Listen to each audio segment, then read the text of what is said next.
all the way to your Nexus. I'm loving how Hanwha Life eSports is playing right now, and no one is doing it like them. Well, Nongshim, at least they have the benefit of knowing exactly what to expect, and maybe they can utilize that coming into this draft, as Varus is going to be the first ban here. Just generally very strong ban you want to go for. But between Zeus and Kingen, we definitely see a lot of weird picks between these two.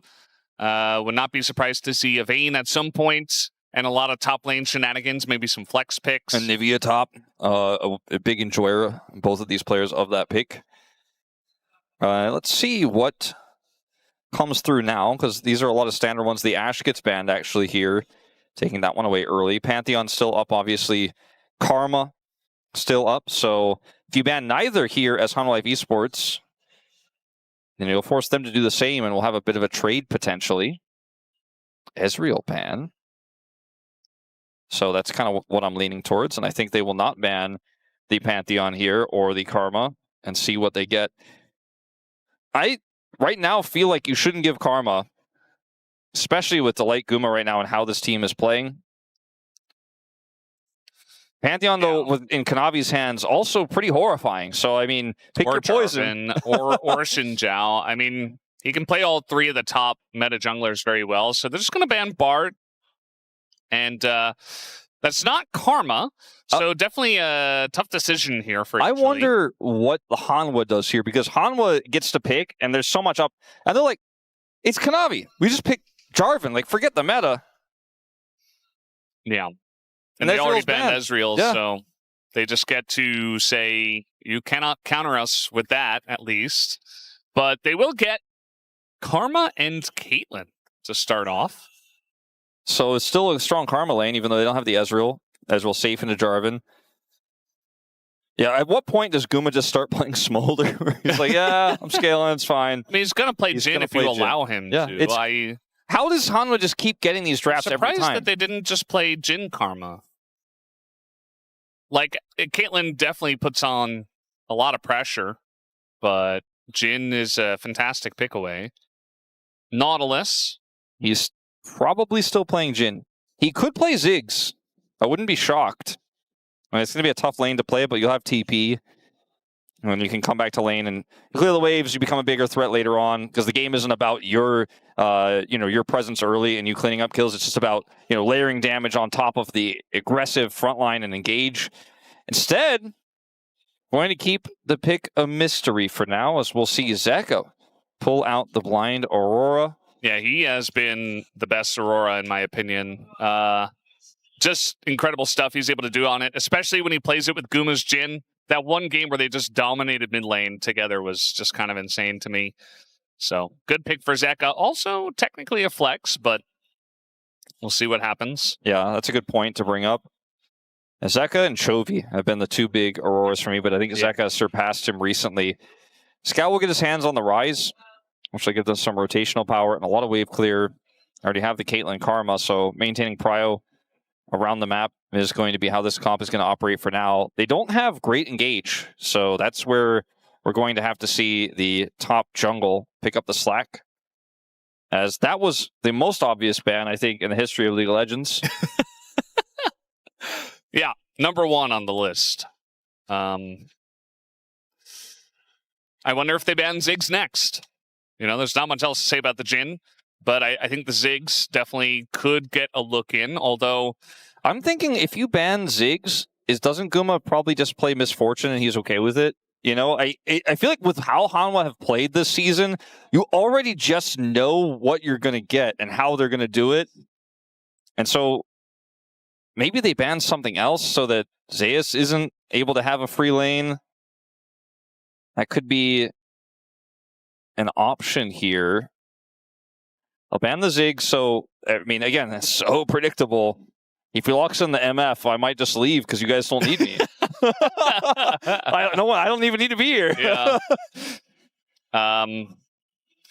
Does feel like it could almost definitely be the right call. I mean, it's not the most meta pick right now, but it definitely has a lot of lane power. Even though you're playing in a Caitlyn Karma, you are going to have follow up to the rest of the team later.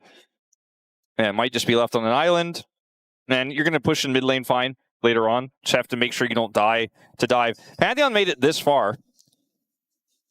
And it almost feels like Hanwha Life eSports are with this Scion banner like, I'm giving ourselves a challenge. Or they're giving themselves a challenge with this one. Pantheon Ryze. Well, looks like they want to play Jayce, so that's another good reason to ban away the Scion. But Yorick's still available. I mean, there's a lot of different things, as maybe they're going to pick something here for Guma and the MF. Oh, I'm taking my headset off if he locks it. Goodbye, Wolf. Solo cast. All right, see you guys. Bye. Enjoy. Jayce as well does come through, and yeah, we've lost Wolf, so now it's just me. That's okay. I mean, I can analyze this as well. The Yorick comes through.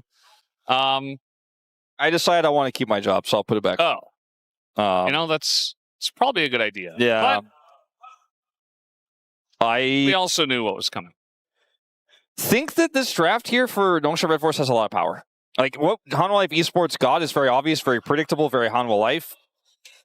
This team has, like, I don't think I can ever remember a time, except maybe, like, the T1 double marksman bottom lane meta, where a team has had an identity that is this well-defined. Like, I cannot remember, besides that T1 double marksman era, where a team is just like, all right, Kanavi's going in on these picks specifically. Zeka's falling up on these picks specifically. And Guma, because it's best of threes and Fearless, he has enough champions to play here. He's just like, all right, I'm on the self-sufficient ones. I follow up from far away. MF does that. Ziggs does that. Jin does that. Oh, you can only ban two? Guess what?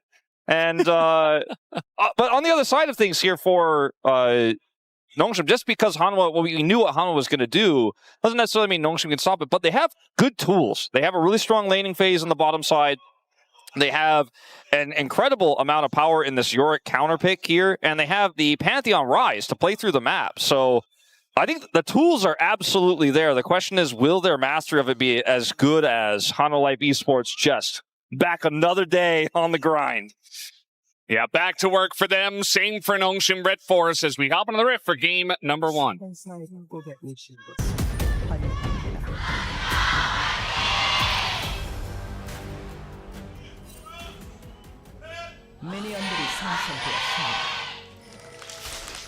All right, game number 1. We're already getting into the level 1 shenanigans. Just a little bit of poking and prodding from mostly Kanavi and his friend Zeus. Getting in there, putting in a deep ward, and even a defensive ward on their own Raptors as well, just to make sure that no shenanigans are going to happen here from Nongshim.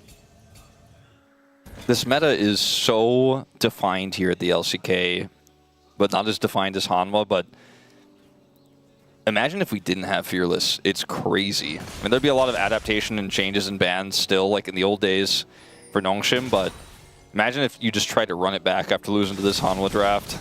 Would have been not fun to cast. Fearless, very fun to change things up. I'm excited for best of 5s where teams like Hanwha will not necessarily be able to play exactly what they want. 2 games in a row to 2-0 and move on. But right now, they are kind of doing it a lot of the time. See what Nongshim can do with this Karma lane, because that is their strongest power point right now. Yorick at level 1, he's not. Later, though. Later. Yeah, I mean, Zeus, definitely one of our scarier Jayce players. We've seen a lot of Jayces just kind of fall flat where, you know, Jayce in the past used to be this pick that always dominated lane. And now he has some answers, one of them being Yorick, obviously not at level 2.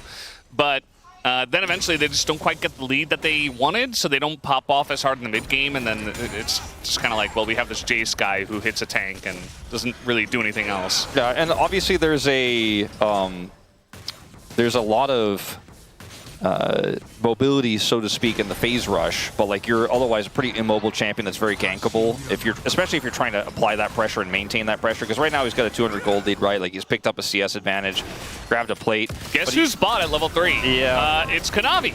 And who could have seen this coming? There's the flash and the follow from Kanavi is so clean. Do they have the damage in the rundown? Even barrier going to be used here by Taeyoon, and they do, even through the Karma Shield, although Kanavi's so close to dying, but he just walks it off. Literally every game. Just literally every game. As there's no cross map, Sponge was just late to the bottom lane, so it doesn't actually look for a gank on the Zeus, who is pushed far up, nor does he save his bottom laner. So Sponge is just maybe a bit wrung out at the moment. Like a real Sponge. Yeah, right? exactly. Yeah, There's not a lot of liquid. He hasn't absorbed anything really in this game just yet. But hasn't been used in a while. Been sitting at the kitchen sink for like let's a couple say weeks. If Kanavi is a faucet, there's a lot to soak in. But yeah, this, by the way, see the ward on the river? I don't. You're playing Karma, Caitlyn. He's Kanavi. Yeah. Know your opponent. Even I don't even think that's like flash, by the way. I don't think that's even like a Sun Tzu quote or anything. I think that's just like what you gotta. That's what you gotta have in your mind. Yeah, it seems pretty basic. But yeah, even Lehends had to flash. So Yeah. all 4 summoners are gone. And Hex Flash here for Delight, who, by the way, the second that play ends, he goes back and he joins Kanavi to get aggressive once again in the enemy jungle.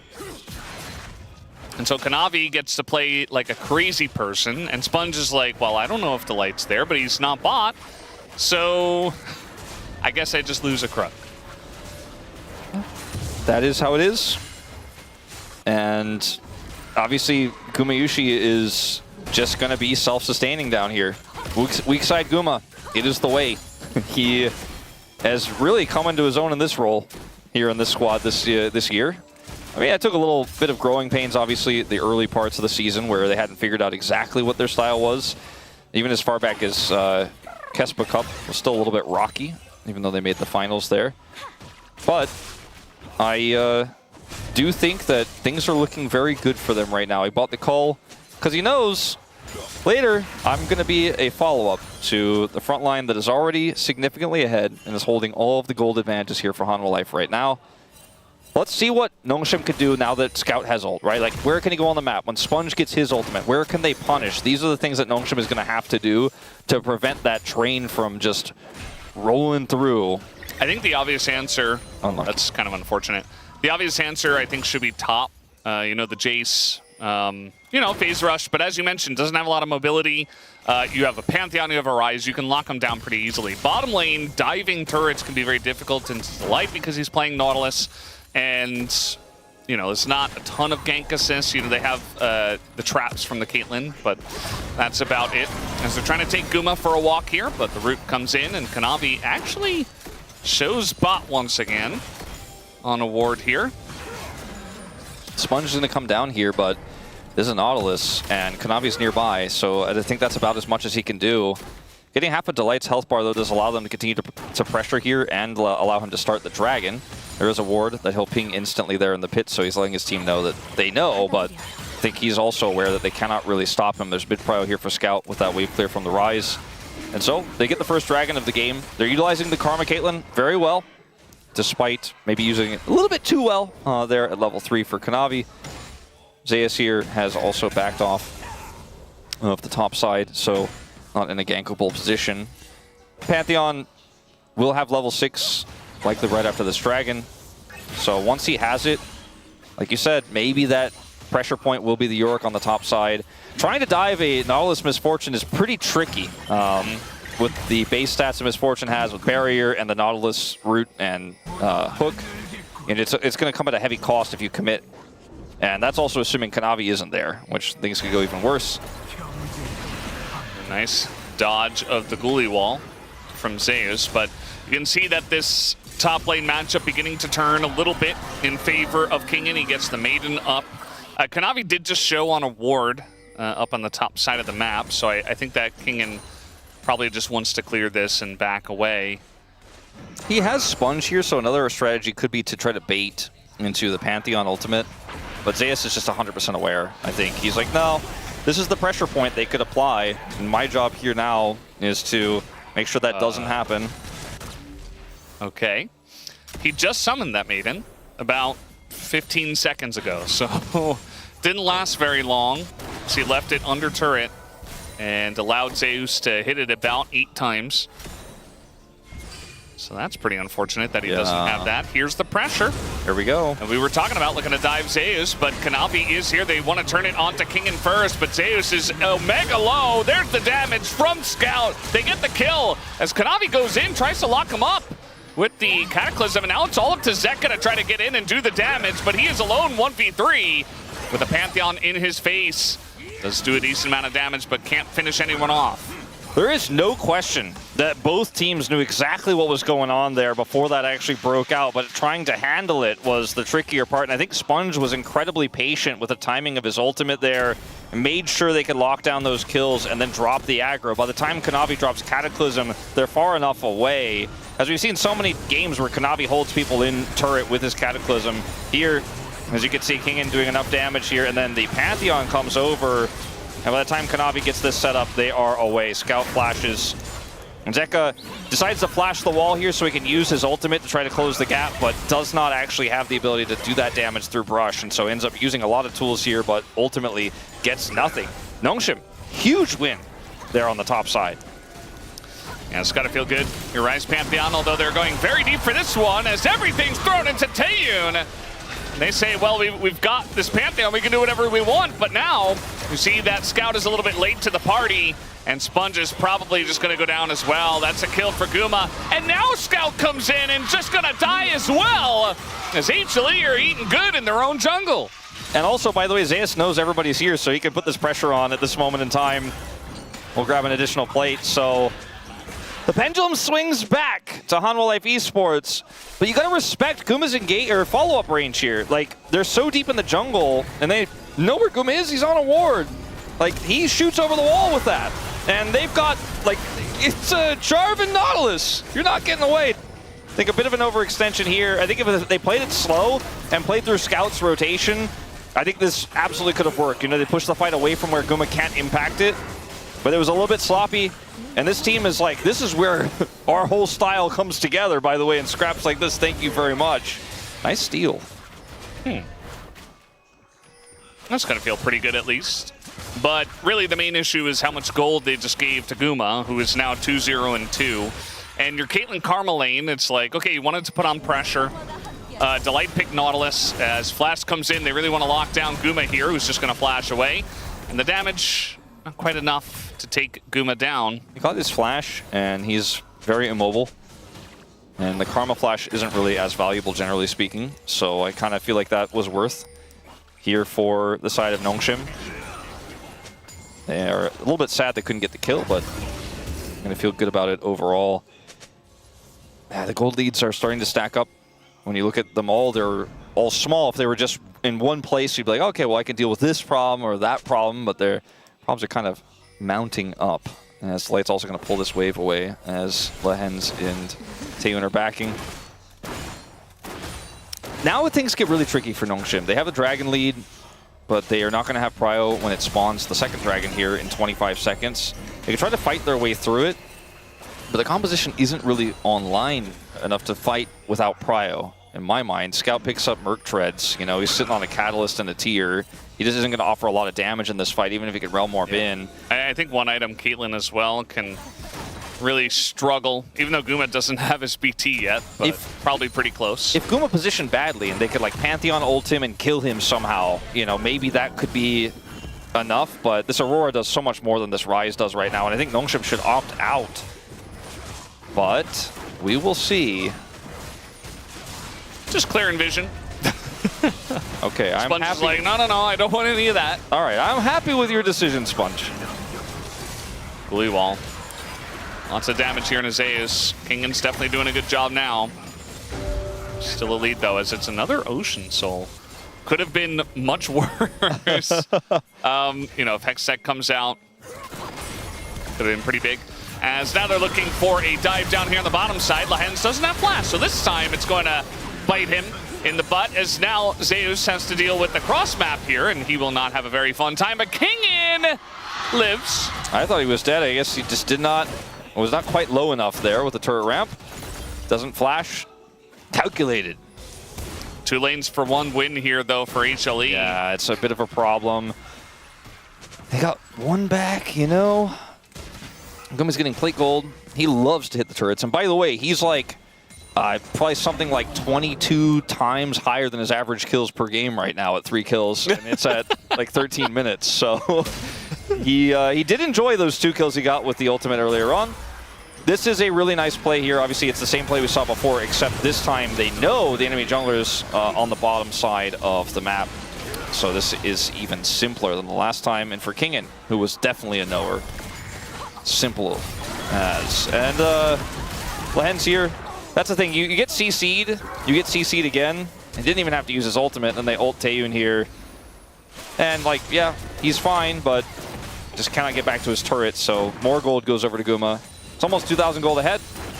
And frankly, this MF is not necessarily the main character, but kind of may become so in this fight, or these upcoming fights, where she's just so ahead that her ults hurt really bad, but even just her Qs are going to really do a number on anyone who's in range. Yeah.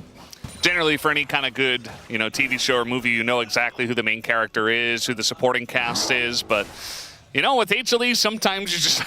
It's a mixed bag. You don't know who's going to be the main character on any given day. It's the Guma episode. Yeah, it's like, well, this is interesting. Let's dive deeper into this. Yeah, let's learn more about this character. This episode's all about him. Yeah. And, trying to make MF a good pick for the future as well, if he continues to play well. As Zeus once again getting dove here by everybody, and not going to have any more luck this time around. Kanavi gets here, but a little bit too little, too late. There was a rotation down, actually, of both Guma and Delight, but it looks like Kanavi pinged them to back away, which comes to a shock. It actually kind of gave me a little bit of a shock, but he's like, nah, it's fine, just keep pushing mid, let's get that prio there.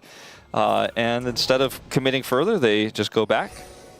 He didn't want to go for a flash Cataclysm by time, Delight shows up, bullet time situation. As that's the angle here, because look at the mid lane right now on the minimap.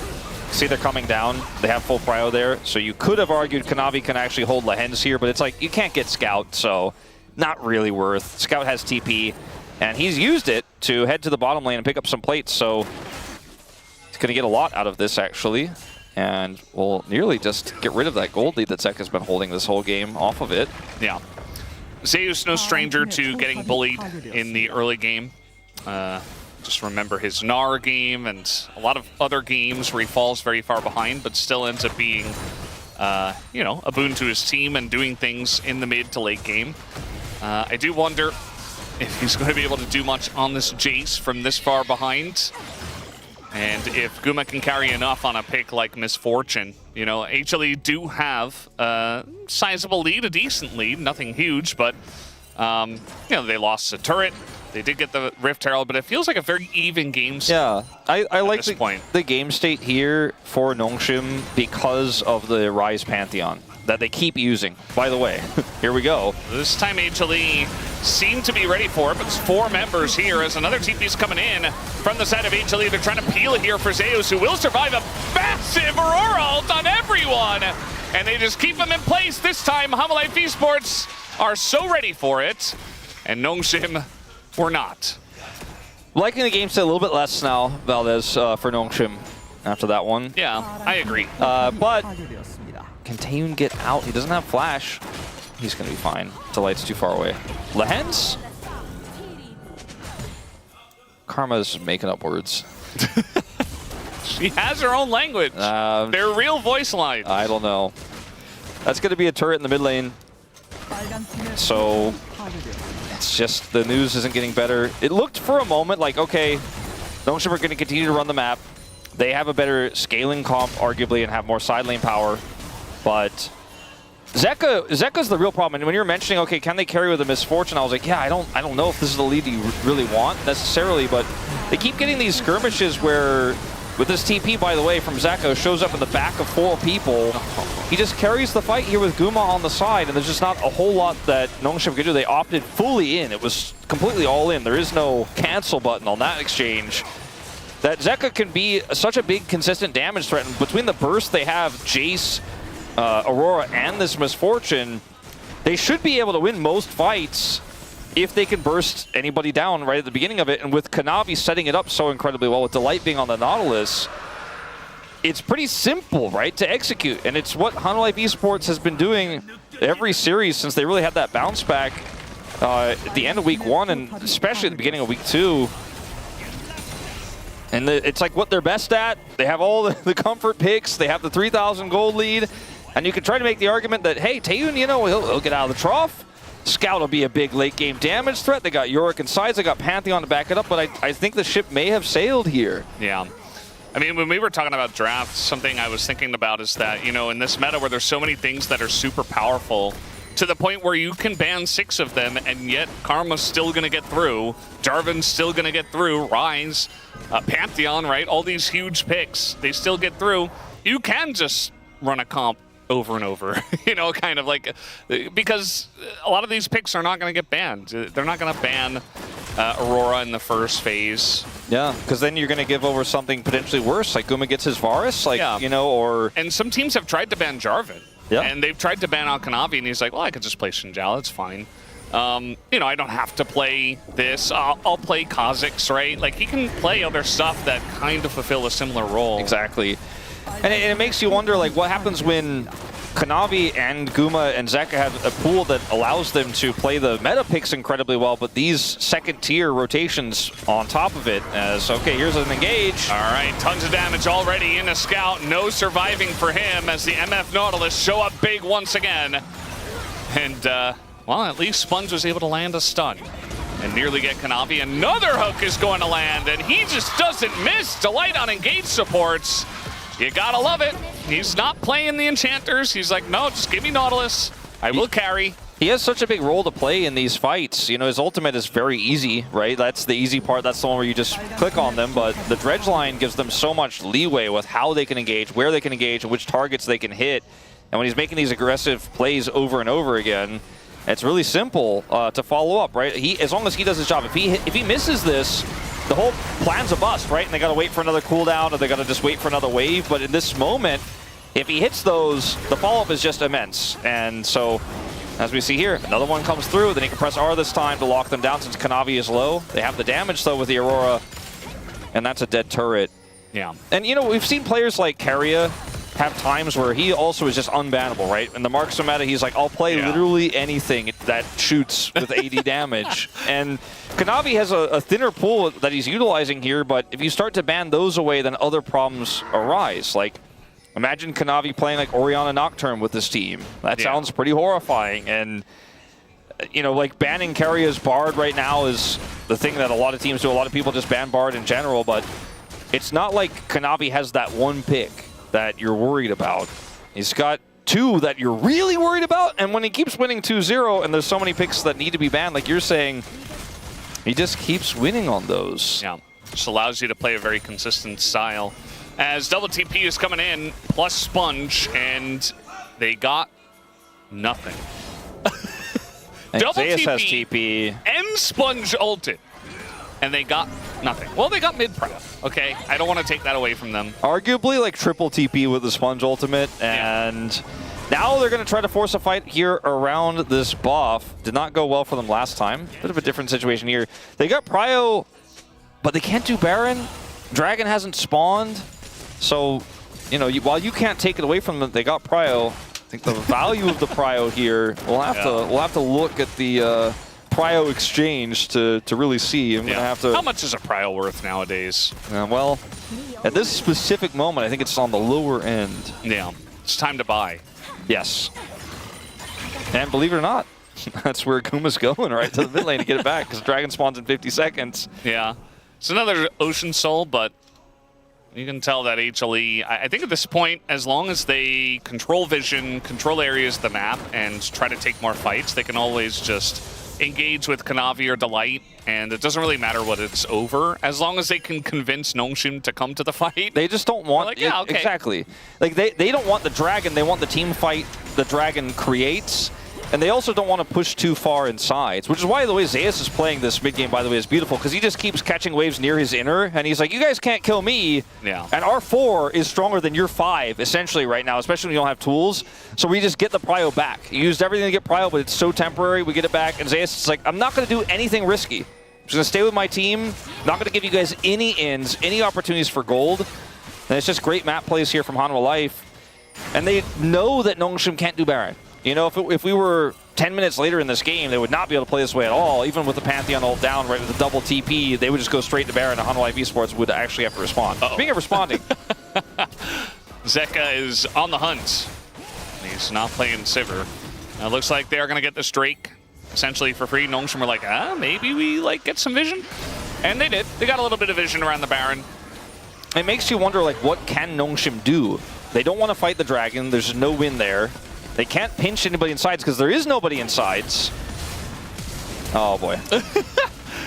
Yeah, just flashing over the turret is Delight. That's how confident he is to look for engaged plays now. And how much Scout trusts he's not going to miss that. And he flashes in response, so, you know, with Hex Flash available for Delight, I don't think he really cares that much. And he's not the only form of engage, as he's putting sums in, looks like in the keyboard there. You could just tell this guy is 100% locked in right now and is leading the charge for the squad. And like I said, you know, if you look at the map for Nongshim, where do you go? Where do you clear? You got to slowly like leapfrog towards Baron. Make sure you can check that one out, verify it, because no one's showing on the map. And Hanwha Life eSports are like, I'll see you there at the team fight. Otherwise, you won't see me. There's no all in. the pings right now on a Kingen. Kingen is a bit overextended. He was the first person to show on Vision, and they were like, hey, let's go. Let's go fight him. 3 people bot. They can't do Baron, so might as well. The Nongshim players are not doing the damage to champions because they're just not able to. They're not able to fight. They're not able to get out on the map, and the fights are ending instantly. Their heads are getting chopped off before they can even really wield a sword, or in Caitlyn's case, a rifle, and in Ryze's case, like a book. And then, yeah, Yorick's case, a shovel, I suppose. Karma's case. He hasn't died yet, though, so he's... What about in Karma's case? I don't know, an imaginary language, so to speak. Is it a spade or a shovel? Is there a difference? I wonder. Taeyoon is going to have to flash, so there's the Hex Flash value. I always thought the spade was the, like, mini shovel, you know? Like, you use for gardening. A shovel is like used for burying things. Sometimes gardening, sometimes like construction work. Or clearing snow? Digging up a treasure chest, yeah, snow. Yeah, I was digging up a treasure chest just yesterday, so yeah, I was using a shovel for You weren't that. using a spade for that. No, that would just take way too long. Not, yeah. At least that's what I think a spade is the small one that you wouldn't use for a treasure chest.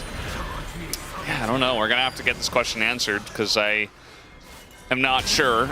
Zeus is just running away from where he thinks Pantheon is going to go, and he's right. He will get away from the Pantheon. He still dies.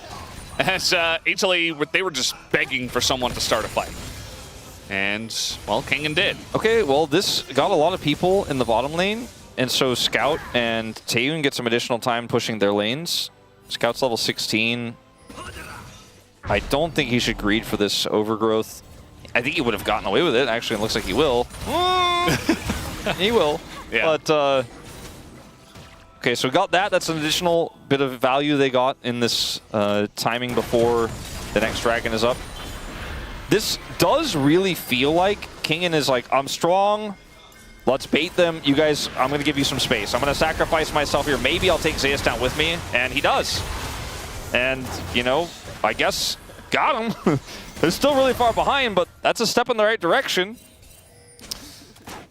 Yeah, got to figure out something still. Kanavi hiding on bush. Sponge going to lead the charge with Lehends, clearing out vision. This is smart. This is what you got to do, but it does feel like they're turtling a little bit, where it's like, okay, maybe later on we can get something going, because at this point in the game, HLE can't really do the Baron either. Lehends? Okay, he's trying to bait something, I suppose, but in goes Zeka, just bursts him down, and that's the end of Lehends, just like that. It almost feels like you can hear the Nongshim comms being like, okay, let's trick them. Maybe there's a way they always go in on everything, so if I stand here, like that felt like the play with Kingen in the bottom lane. You know, it felt like the play here with Lehends. This time, though, fails. Oh, no. Zeka, so good at finding those angles. And Kingen and them, they're trying to get a bit of damage into him, but that's just Baron gone. And maybe in trade for a turret, you see Nongshim trying to get something here, and they should be able to get this one. Should be able to. Majai's picked up for Zeka. He's had his Dark Seal stack completed for a while, so he is hoping to get more pages. I don't know what the value of getting that mid turret is necessarily going to be here for Nongshim. If they can like flip for Elder, maybe getting Prio there and pushing through that could be something that's valuable later on. Because I don't know if you really want to fight this one, but like, what do you want to do? They're going to look for an angle here on Kingen. No, look at the damage from the Aurora! And the bullet time, they all get stuck and locked up and lined up, essentially, as Guma knocks him down. And that might just be the end of the game. Scout, a little bit too low to do anything. He will not be able to clear the wave, especially against Baron and HLE. They find the fight they were looking for and win the game. Nongshim turtled so hard and then they just lowered the shield. They wanted to challenge, they wanted to use the dragon. Aww. Poor Scout. Scout, no. Okay, he's done. Very heroic effort from him. But the game is over. And HLE are just unstoppable, it feels like, nowadays. Stoppable onslaught of this team, the orange tank. All I can think about right now is I cannot wait for Hanwha Life versus KT. You know, like that matchup, the stylistic differences between the two teams.